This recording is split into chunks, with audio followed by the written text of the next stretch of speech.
오늘도 말씀과 기도로 하나님께 나아가는 수요 말씀 기도에 나오신 성도 여러분 축복하고 환영합니다. 우리 서로 반갑게 인사했으면 좋겠습니다. 오늘은 좀 특이한 말로 인사할 텐데요. 살아서 만나 반갑다 이렇게 인사하시겠어요? 서로 인사하시겠습니다. 살아서 만나 반갑다. 네.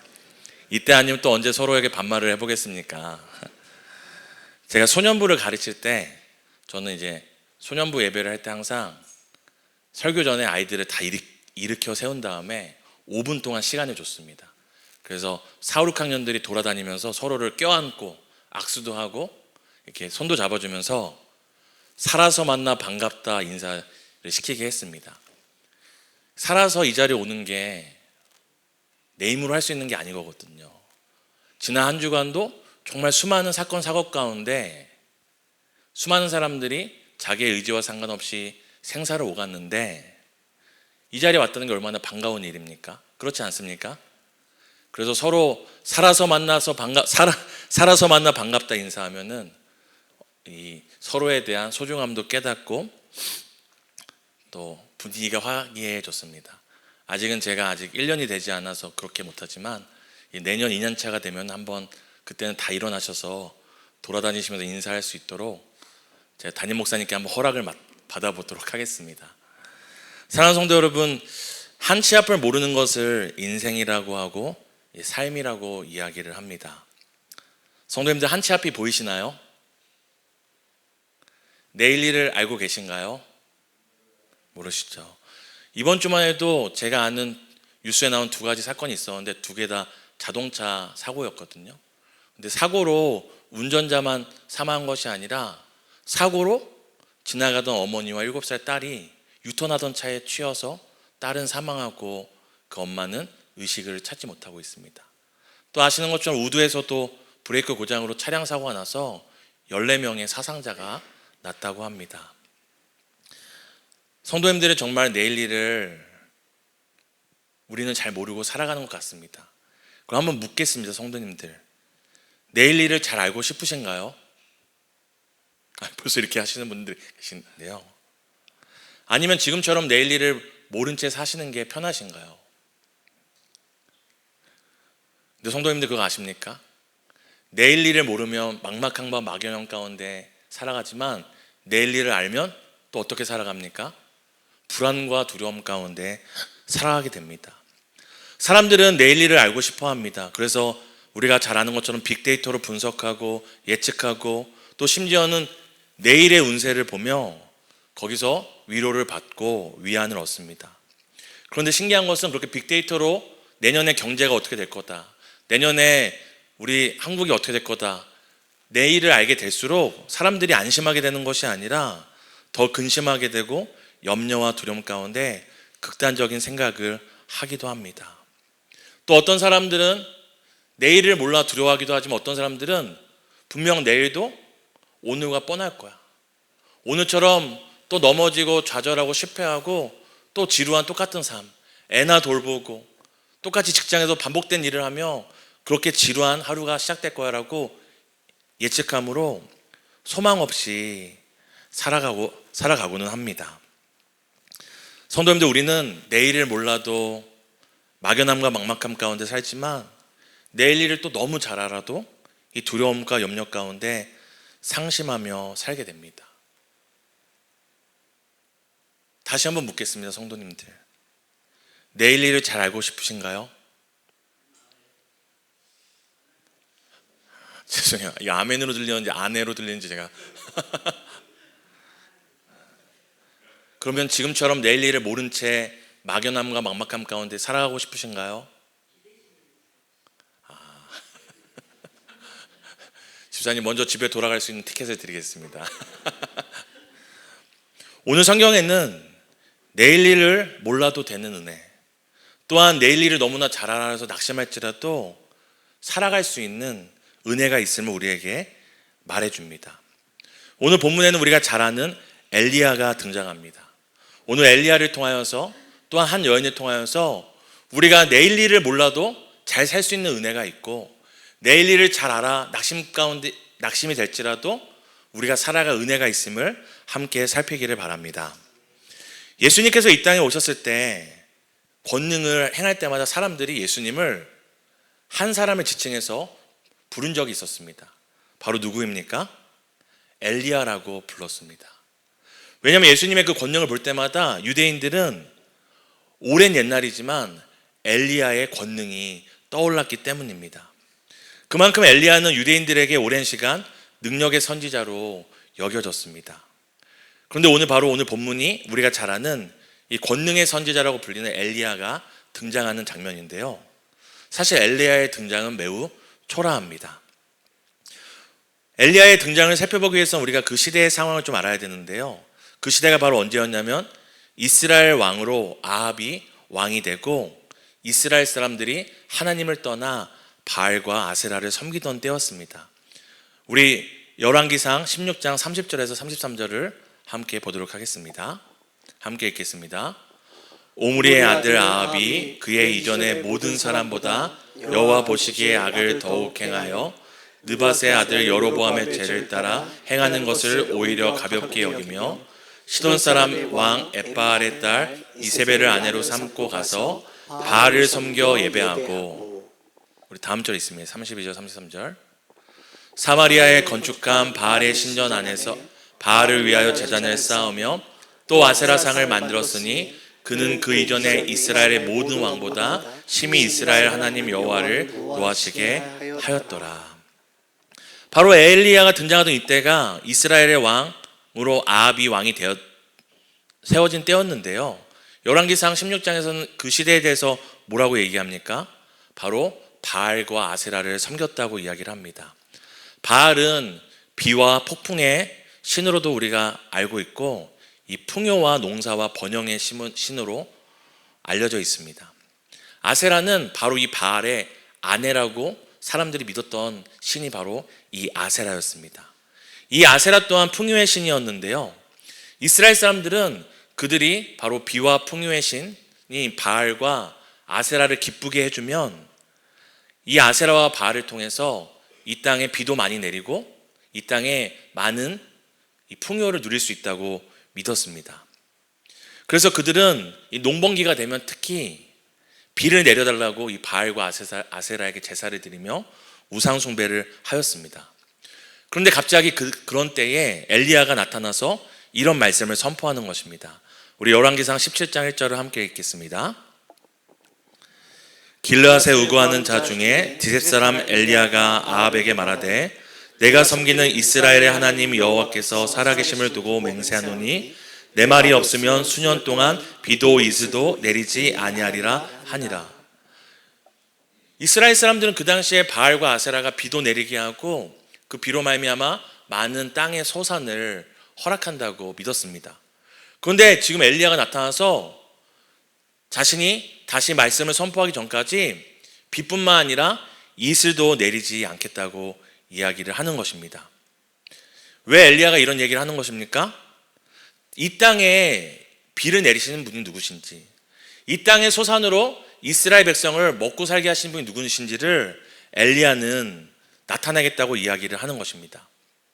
엘리야가 이렇게 바알과 아세라를 섬기는 이스라엘 백성에게 너희가 믿는 신은 가짜 신이다, 너희가 믿는 바알과 아세라는 이슬 한 방울도 이 땅에 내릴 수 없는 우상일 뿐이다 라고 외치며 자신이 다시 말씀을 선포할 때까지 비가 내리지 않을 거라고 이야기를 합니다. 이렇게 멋지게 우상 숭배자들과 맞선 엘리야는 이 이후에 어떻게 됐을까요? 열왕기상 17장 2절에서 3절을 함께 읽도록 하겠습니다. 여호와의 말씀이 엘리야에게 임하여 이르시되 너는 여기서 떠나 동쪽으로 가서 요단 앞 그릿 시냇가에 숨고. 그렇게 멋지게 우상 숭배자를 향하여서 너희가 믿는 신은 가짜다, 하늘의 비와 땅에 이슬을 내리신 분은 하나님이라고 외쳤던 엘리야가 당당하게 살아가는 것이 아니라 오늘 뭐라고 얘기합니까? 바로 이스라엘의 경계였던 요단 강가에 가서 시냇가에 숨었다고 이야기를 합니다. 숨어 지내게 되는 것입니다. 사랑하는 성도 여러분, 성도님들은 엘리야와 같은 경험이 없으십니까? 하나님에 대한 믿음이 확실하고 하나님의 말씀에 순종함으로 사람들에게 나의 믿음을 고백하고 드러났지만 오늘 엘리야가 결국은 숨어 지내게 되는 것처럼 숨고 싶거나 나의 믿음의 고백과 또 믿음의 순종이 어떻게 보면 숨고 싶을 만큼 부끄럽게 느껴진 적은 없으셨습니까? 오늘 엘리야가 구체적으로 숨은 이유는 하나님께서 숨으라는 명령에 의해 숨었지만 분명한 사실은 엘리야가 믿고 순종했음에도 엘리야는 도망자가 됐고 숨어 사는 신세가 되었다라는 것입니다. 이스라엘에 오랜 시간 비가 내리지 않는다라고 이스라엘의 내일에 대해서는 선포하였지만 정작 자신은 내일 일을 알 수 없는 이 도망자 신세, 이 시냇가에 숨어 지내는 신세가 된 것입니다. 그런 엘리야에게 하나님께서 오늘 어떤 일을 행하신지 우리가 보기 원합니다. 우리 17장 5절에서 6절을 함께 읽겠습니다. 그가 여호와의 말씀과 같이 하여 곧 가서 요단 앞 그릿 시냇가에 머물매 까마귀들이 아침에도 떡과 고기를 저녁에도 떡과 고기를 가져왔고 그가 시냇물을 마셨으나. 지금 엘리야는 도망자 신세가 됐고 이스라엘의 내일 일에 대해서 비가 내리지 않을 거다, 이슬도 내리지 않을 거다라고 말하지만 정작 자신의 앞날을, 내일 일을 알지 못하는 신세가 되었지만 하나님께서 어떻게 행하십니까? 지금 요단 앞 그릿 시냇가에 숨어 있는 엘리야에게 까마귀를 통해 떡과 고기를 먹으며 살아가게 합니다. 근데 여기서 중요한 것이 있습니다. 우리 6절을 다시 한번 보실까요? 우리 노란 글씨만 함께 읽겠습니다. 아침에도 떡과 고기를 저녁에도 떡과 고기를 가져왔고. 지금 도망자 신세고 자신의 한치 앞을 모르는 인생이 되어버렸는데 엘리야를 어떻게 먹이시냐면 아침에도 떡과 고기를 저녁에도 떡과 고기를 먹이십니다. 여기서 중요한 건 떡과 고기가 아니라 아침 저녁 떡과 고기를 먹었다는 것입니다. 왜냐하면 그 당시에 이 일반 백성들의 식사는 고기 반찬을 쉽게 먹을 수 없었다고 합니다. 또 심지어 하루에 2번씩이나 고기를 먹을 수 있는 것은 일반 백성은 가능하지 않았고 오직 왕만이 아침 저녁으로 고기와 함께 식사를 할 수 있었다고 이야기를 합니다. 지금 하나님께서 까마귀를 통해 비록 숨어있는 엘리야지만 엘리야에게 아침에도 떡과 고기를 저녁에도 떡과 고기를 주시는 것은 이 식사 양과 이 식사 메뉴를 통해 엘리야가 도망자의 신세, 숨어있는 신세지만 지금 왕의 식탁을 엘리야에게 베풀어주고 계시는 것입니다. 바알과 아세라라는 우상, 세상 신을 섬기는 아합왕과 이스라엘 백성은 지금 점점점 비가 오지 않아서 물이 마르고 마실 것이 없고 먹을 것이 없어지는 그때에도 지금 엘리야에게는 하나님께서 무엇을 베풀어 주고 계신 것입니까? 아침 저녁 왕의 식탁을 베푸시고 비록 도망자의 신세지만 왕의 식탁으로 초대하고 계신 것입니다. 사랑하는 성도 여러분, 우리가 하나님의 말씀을 전하다가 따르다가 앞서 말씀드린 것처럼 분명히 나는 믿었는데, 난 정말 그 말씀이 나를 향한 약속이라 믿었는데 숨고 싶은 것만큼 그렇게 부끄러움과 때론 숨어 지내는 것 같은 상황 가운데 있을 때가 있습니다. 내일 일을 모르는 삶이 되어버릴 때가 있습니다. 그러나 우리는 그때마다 기억해야 될 것이 있습니다. 하나님께서 엘리야를 왕의 식탁에, 하나님의 식사에 앉혀주신 것처럼 하나님은 오늘도 우리를 왕의 식탁으로 초대하고 계신다는 것을 믿으시길 바랍니다. 왕의 식탁에 앉은 엘리야는 내일 일은 몰랐지만, 알지 못하는 내일의 두려움과 근심으로 가득했지만 하나님은 엘리야가 그 두려움과 근심으로 낙심하여 좌절하여 메말라 죽게 하지 않으시고 아침에도 떡과 고기를, 저녁에도 떡과 고기를 주심으로 왕의 식탁, 하나님의 은혜로 두려움과 근심을 떠나보내고 두려움과 근심으로 가득했던 그 배와 마음을 하나님의 떡과 하나님의 생수로 채워주셨습니다. 사랑하는 성도 여러분, 오늘도 하나님은 내일 일을 모르는 우리에게 내일을 보여주심으로 우리의 문제를 해결하지 않으십니다. 우리에게 내일 일을 보여주심으로 우리의 인생의 문제를 해결하시는 것이 아닙니다. 내일 일을 모르는 우리에게 내일을 보여주시는 것이 아니라 왕의 식탁에 앉게 하십니다. 왕의 식탁에 앉아 왕이신 하나님께서 주시는 떡과 물로 우리의 심령을 가득 채우시고 우리 안에 가득한 두려움과 근심을 밀어내 주시는 분이심을 믿으시길 바랍니다. 오늘 하나님께서 우리에게 왕의 식탁으로 은혜의 떡과 은혜의 생수로 우리의 심령을 배불리 채우셔서 모든 근심과 두려움을 떠나게 하신 자리가 어디입니까?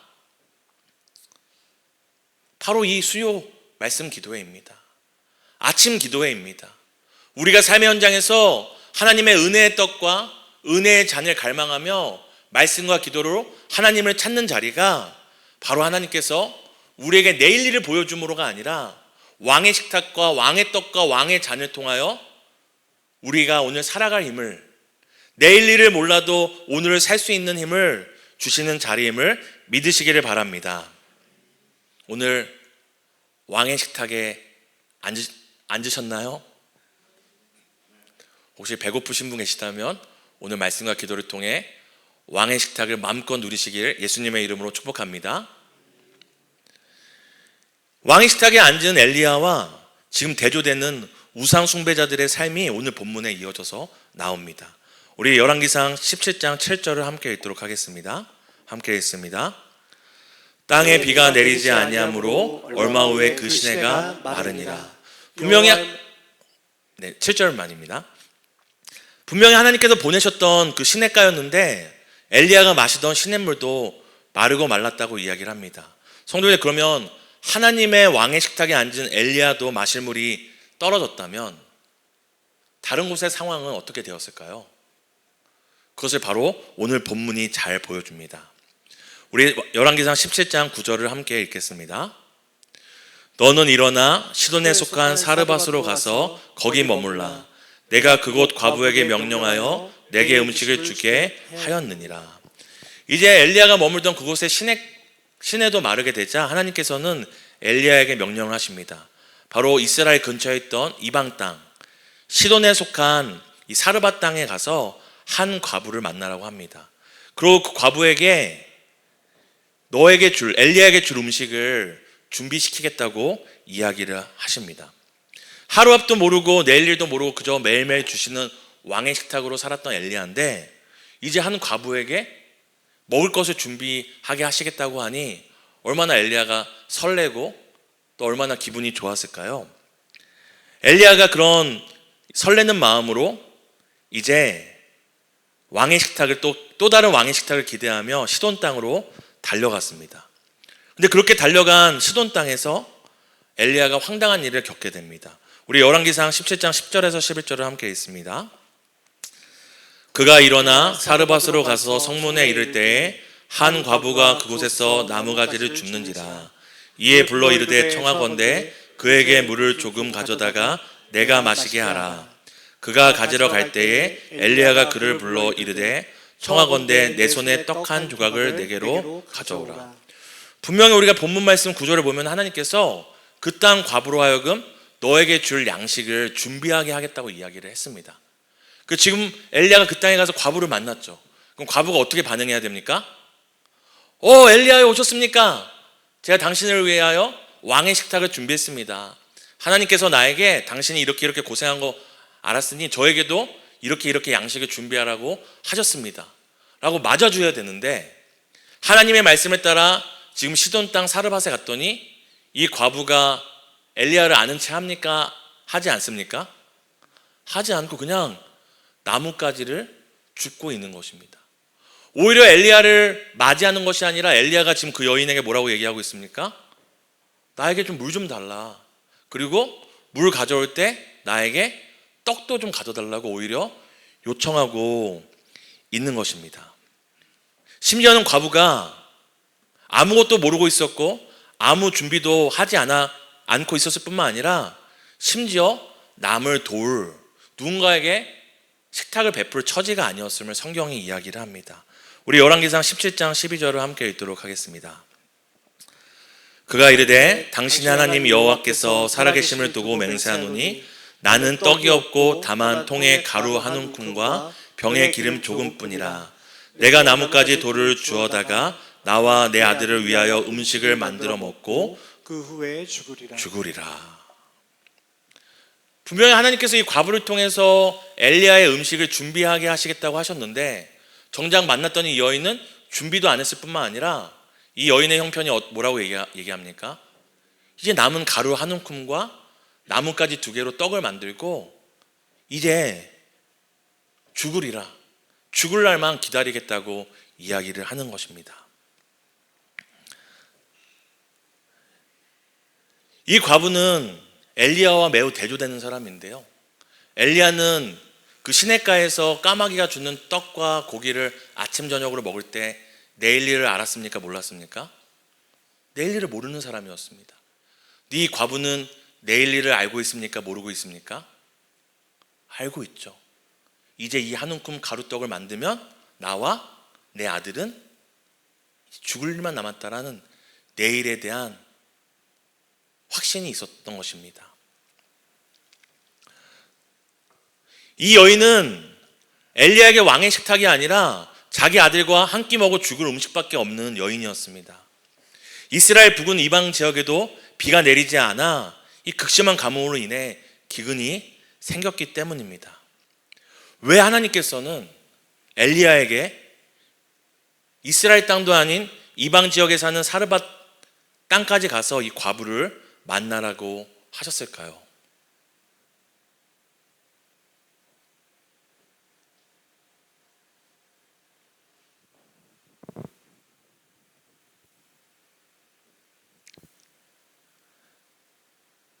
내일 일을 몰랐던 엘리야나 내일 어떤 일이 있을지 뻔히 보이는, 그래서 낙심하여 삶을 마치려고 했던 이 사르밧 과부나 그들 모두에게 왕의 식탁을 베풀기 원하셨기 때문입니다. 우리가 지금 엘리야가 하나님께서 엘리야를 보내셔서 왕의 식탁을 베풀기 원하시는 이 시돈 땅이 어떤 땅인지를 한번 살필 필요가 있습니다. 우리 열왕기상 16장 31절을 우리가 함께 읽겠습니다. 느밧의 아들 여로보암의 죄를 따라 행하는 것을 오히려 가볍게 여기며 시돈 사람의 왕 엣바알의 딸 이세벨을 아내로 삼고. 우리가 아는 것처럼 이세벨은 둘도 없는 악한 왕의 여자 중에 여자였고 왕의 여왕이었습니다. 오늘 이 이세벨의 고향이 어디라고 이야기합니까? 바로 시돈이라고 이야기합니다.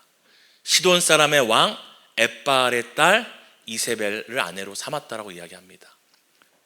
바로 이세벨의 고향이 이 시돈 땅, 이 시돈 땅이 바알과 아세라 우상 숭배의 본거지였습니다. 하나님께서 오늘 엘리야를 바로 바알과 아세라의 우상 숭배의 본거지인 이 시돈 땅에 가서 누구에게 왕의 식탁을 베풀어 주시는 것입니까? 이제는 한 끼 먹고 나는 죽겠구나 하는 이 과부에게 왕의 식탁을 베풀어 주고 있는 것입니다. 이 여인이 살고 있던 시돈 땅도 바알과 아세라 숭배자가 가득한 곳이었고, 그들도 이스라엘과 마찬가지로 바알과 아세라가 자신들에게 비와 풍요를 가져다 주며 바알과 아세라 덕분에 먹고 산다고 믿는 사람들이 가득한 곳이 바로 시돈 땅이었습니다. 그러나 오랜 시간 비는 내리지 않고 어떤 제사와 제물로도 바알과 아세라가 응답하지 않자 지금 어떤 상황이 된 것입니까? 이 사르밧 과부뿐만 아니라 그 지역에 있는 모든 사람들이 이제 한 움큼 가루로 떡 만들고 죽을 날만 기다리는 처지가 된 것입니다. 그런데 오늘 그곳에 하나님은 엘리야를 보내셨습니다. 왕의 식탁으로 배부른 엘리야를 보내어 오늘 시돈 땅, 바알과 아세라를 섬기는 우상 숭배의 본거지에 엘리야를 보내셔서 왕의 식탁을 베풀고, 너희들의 신들은 비가 내리고 땅에 먹을 것이 열매 맺혀야 그 우상 숭배자들에게 먹을 것을 공급하는 신이지만 나 여호와는 비가 내리지 않아도, 오늘날 이건 쌀통이죠. 쌀통과 물통에 아무것도 없어도 거기서 왕의 식탁을 베풀 수 있는 유일하고 영원한 참신, 유일한 왕되심을 보여주고 있는 것입니다. 오늘 하나님께서는 왕의 식탁을 엘리야뿐만 아니라 엘리야를 보내어 우상 숭배의 그 중심에서 이 사르밧 과부에게 베푸기 원하셨습니다. 그리고 어떤 일이 일어납니까? 열왕기상 17장 14절에서 16절을 함께 읽겠습니다. 이스라엘의 하나님 여호와의 말씀이 나 여호와가 비를 지면에 내리는 날까지 그 통의 가루가 떨어지지 아니하고 그 병에 기름이 없어지지 아니하리라 하셨느니라. 그가 가서 엘리야의 말대로 하였더니 그와 엘리야와 그의 식구가 여러 날 먹었으나 여호와께서 엘리야를 통하여 하신 말씀같이 통의 가루가 떨어지지 아니하고 병에 기름이 없어지지 아니하니라. 아멘. 엘리야는 앞서 그 여인에게 그 남은 그 가루로 떡을 만들어 자신에게 먼저 주라고 이야기를 합니다. 그것은 단순히 엘리야가 그 남은 떡을 탐내거나 마지막 그 떡을 먹고 자기만 배부르기 위함이 아니라 그 남은 것조차도 다 없어지게 하는 것입니다. 지금 이 여인이 마지막 남았던 그 가루 한 움큼과 기름으로 빵을 만들었잖아요. 그럼 이제 그 가루통과 기름통에 남은 것이 있을까요? 없을까요? 아무것도 없는 것입니다. 아무것도 없는 그때에 바로 하나님께서 어떤 일을 행하신 것입니까? 16절 우리 파란 글씨만 함께 읽겠습니다. 하신 말씀과 같이 통의 가루가 떨어지지 아니하고 왕의 기름이 없어지지 아니하니라. 정말 모든 가루와 모든 기름이 바닥나 이게 조금의 소망, 이제 내일이 아니라 오늘 죽을 날만 기다릴 수밖에 없는 그 과부와 그 아들에게 생명의 식탁, 영원한 식탁, 왕의 식탁을 베풀어 주시는 것입니다. 사랑하는 성도 여러분, 오늘날 우리 가정 가운데 어려운 성도님도 계시겠지만 그래도 쌀통에 쌀이 떨어지거나 물통에 물이 떨어질 만큼 어려운 성도님들 없을 거라 제가 생각을 합니다. 그런데 그 당시에는 떨어지지 않는 이 가루통과 마르지 않는 기름병은 일반 백성들이 볼 수 있는 것이 아니었습니다. 언제든 흉년이 나거나 외세가 침략하거나 또 집안이 어려워서 빚을 지게 되면은 언제든지 가루통과 이 기름통이 빌 수밖에 없는 것이 일반 백성들의 형편이었습니다. 그런데 오늘 이 과부의 이 사르밧 여인의 이 가루통과 기름이 떨어지지 않는 것은 무엇을 이야기하는 것입니까?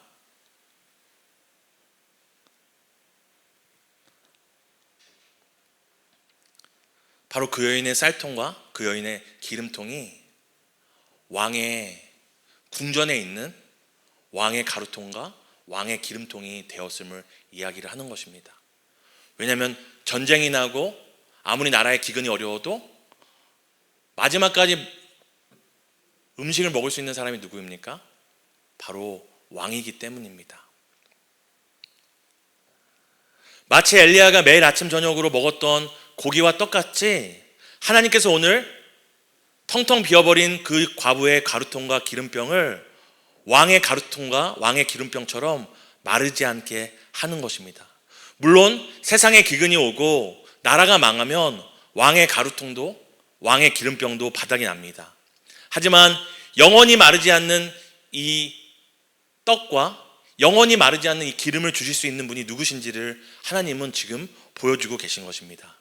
바로 유일하고 참되신 온 땅의 영원한 통치자이신 하나님께서 그 땅의 진정한 왕, 영원히 마르지 않는, 영원히 떨어지지 않는 생명의 떡과 생명의 잔을 주실 수 있는 영원한 왕이시며 영원한 왕의 식탁을 베풀 수 있는 분임을 오늘 보여주고 있는 것입니다.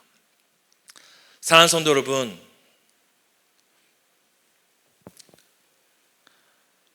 오늘도 우리가 세상을 살아갈 때 내일 일을 모르겠어서 막연하고 막막할 때가 있습니다. 또한 오늘 사르밧 과부와 같이 수많은 경험과 반복과 인생의 굴레로 인해서 내일 일이 뻔하게 보이는 그래서 내일에 대한 소망을 이루신 성도님들도 계실 거라 믿습니다. 하지만 성도 여러분, 내일에 어떤 어려움과 문제가 찾아오고 우리의 길을 막을지라도, 또 사르밧 과부와 같이 이제 보인다, 이제 내 인생이 뻔하게 보인다, 내 자녀의 끝이 보인다, 내 배우자가 또 그렇게 행할 것이 보인다, 그렇게 예측되는 내일이라 할지라도 사랑하는 성도 여러분, 우리는 내일 일을 알고 모르는 것으로 사는 사람들이 아닙니다. 우리는 무엇으로 살아가는 사람들입니까? 함께 따라해 주시겠어요? 왕의 식탁으로, 마르지 않는 왕의 식탁으로 살아가는 자들이다. 사랑하는 성도 여러분, 우리의 인생은 내일 일을 알 수도 있고 내일 일을 모를 수 있지만, 우리는 내일 일을 안다고 더 잘 사는 것이 아니고 내일 일을 모른다고 속편하게 사는 것이 아니라, 누구도 기대하지 못했고 구하지 못했지만 하나님께서 엘리야를 보내셔서 그 사르밧 과부의 가루통과 기름병이 마르지 않게 했던 것처럼 그 은혜로 우리에게 마르지 않는 은혜를 주시는 분임을 믿으시길 바랍니다. 사랑하는 성도 여러분, 내일 일을 모르시겠습니까? 너무 막막해 하지 마십시오. 우리는 왕의 식탁에 앉은 사람들입니다. 내일 일이 너무 뻔하게 보여서 아무런 기대도 되지 않고 낙심 가운데, 절망 가운데 살아가고 계십니까? 내일 일을 바라보지 마십시오. 우리는 내일 무슨 일이 일어날지 모르는 은혜 가운데, 왕의 식탁 가운데 살아가는 자임을 믿으시기 바랍니다. 사르밧 과부가 알았을까요? 사르밧 과부가 그 나무 가지 2개를 주우러 나갔을 때 왕의 식탁이 자기의 인생 가운데 베풀어질 것을 알고 있었을까요? 기대나 했을까요? 밑바닥이 보이던 가루통과 기름통이었는데, 밑바닥이 보이던 과부의 기름통과 가루통이 영원히 마르지 않는 왕의 기름통과 왕의 가루통이 될 것을 이 여인이 알았을까요? 몰랐을 것입니다. 하지만 하나님께서 엘리야를 보내 그 여인으로 하여금 왕의 식탁을, 왕의 마르지 않는 은혜를 누리게 하신 것입니다. 사랑하는 성도 여러분, 내일 하나님이 어떤 은혜를 주실 줄 모릅니다. 믿으십니까? 안 믿으시는 것 같은데요. 하나님이 내일 우리에게 어떤 왕의 식탁을 베푸실 줄 모릅니다. 믿으십니까? 우리는 내일 일에 대한 예측이 아니라 뜻밖의 우리에게 날마다 왕의 식탁을 베풀어 주시는 그 왕의 식탁, 마르지 않는 은혜로 살아가는 자들임을 믿으시길 바랍니다. 오늘도 비와 땅의 소산뿐 아니라 우리가 머무는 모든 온 세상을 주관하시는 하나님의 은혜가 우리 심령의 가루통과 기름병을 주님 오시는 날까지 결코 마르지 않게 하실 것을 믿습니다. 날마다 우리를 왕의 식탁으로 초대하시고 오늘 살아갈 힘, 영원히 마르지 않는 은혜를 주시는 하나님을 우리가 더욱더 믿기를 예수님의 이름으로 축복합니다.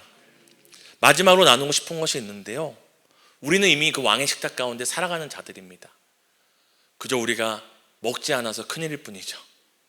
베풀어 주시는데 먹지 않아서.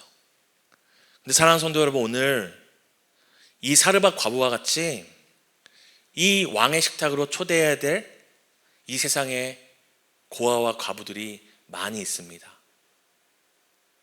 바알과 아세라의 본거지였던 시돈 땅과 같이 세상 중심에서 살아가지만 그곳에서 줄이고 목말라 인생의 그 한 움큼 가루를 붙들고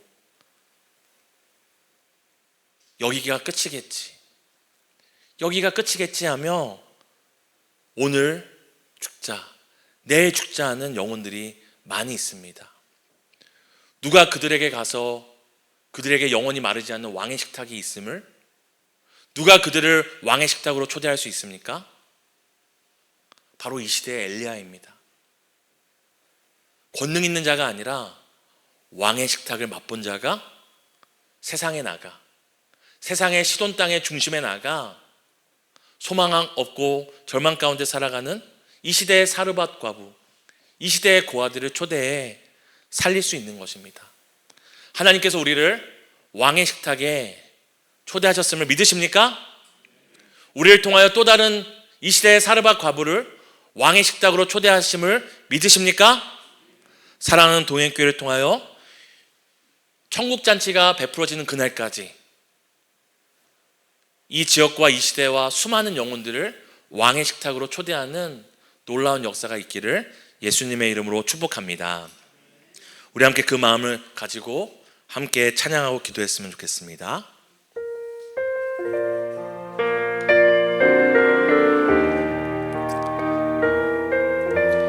내일 일은 난 몰라요.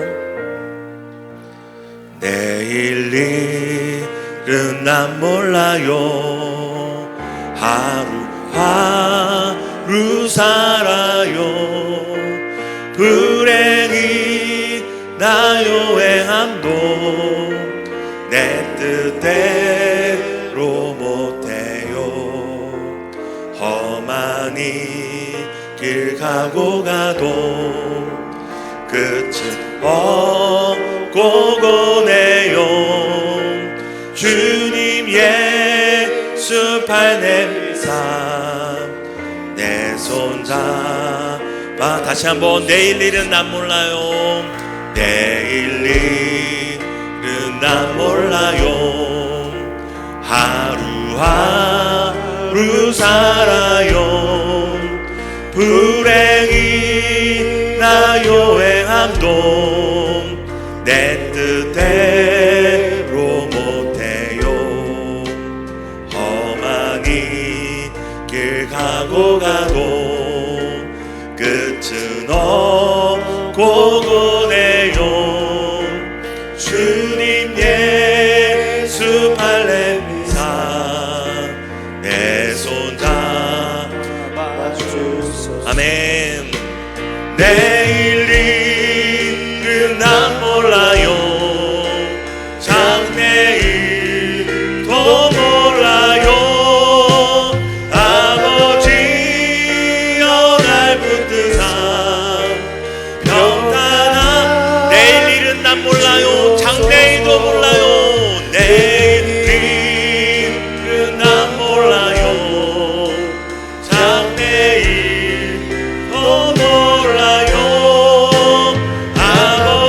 아버지여 날 붙드사 평탄한. 내일 일은 난 몰라요. 내일 일은 난 몰라요. 장래일도 몰라요. 아버지여 날 붙드사. 다시 한번 우리의 내일 일을 주께 맡기며 내일 일은 난 몰라요. 내일 일은 난 몰라요. 장래일도 몰라요. 아버지여 날 붙드사 평탄한 길 주옵소서. 이 시간 함께 기도하기 원합니다. 사랑하는 성도 여러분, 우리는 왕의 식탁으로 살아가는 자들임을 믿으시길 바랍니다. 세상 사람들은 점을 보거나 부적을 하거나 세상의 어떤 원리와 데이터를 통하여 앞날을 예측하고 어떻게든 더 좋은 진로, 더 나은 길, 덜 손해보는 길을 찾아 살아가는 인생이지만 우리는 내일 일을 알아서 사는 인생이 아니라 내일 일을 주께 맡기고 왕의 식탁으로 살아가는 자들임을 믿으시길 바랍니다. 이 시간 함께 기도할 때 내일 일을 몰라도 되는 그 은혜, 왕의 식탁으로 살아가는 그 은혜로 살아가는 삶 되게 해달라고 이 시간 함께 기도하며 나갑니다. 함께 기도합니다. 하나님, 내일 일을 모르는